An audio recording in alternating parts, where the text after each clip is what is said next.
One day, they will wake up. 100 years ago, famous cartoonist Bob Miner in 1925 had a revelation. Western nations ruled the world because they were rich in money and guns.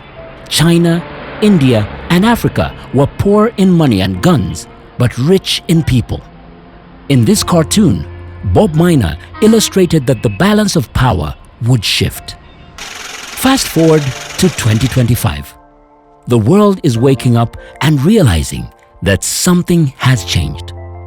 Although the journey has been long and fraught with challenges, for Africa, the Renaissance is in motion and first gaining ground, thanks to a new generation of African visionaries who are saying, time up. Time up for any form of exploitation, be it political, social, or economic, by Western nations.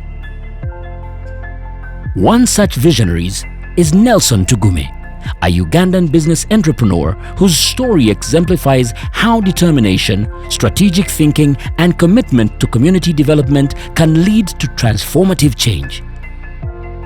Over the past 2 decades, Nelson has gone far and beyond to challenge the economic African status quo, a belief that Africa is the world's source of raw materials. In the 21st century, when the Europeans are traversing the moon, we should be ashamed as African people that we are still teaching our young people about the scramble and partition of Africa.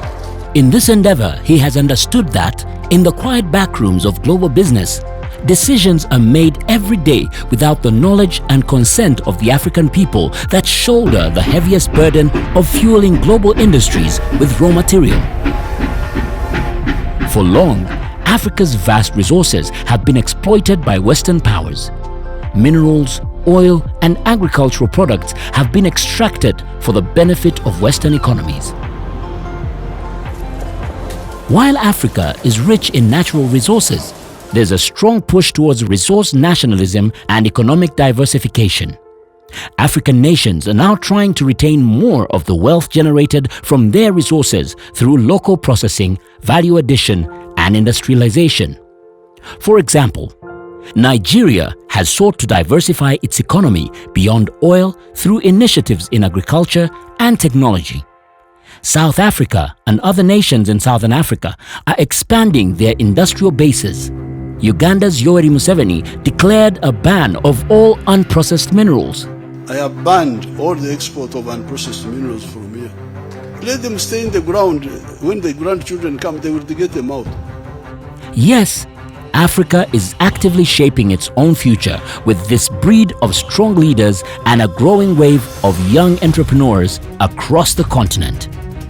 From tech startups in Kenya to agriculture innovations in Uganda and Nigeria, Africa is set to actively drive economic transformation.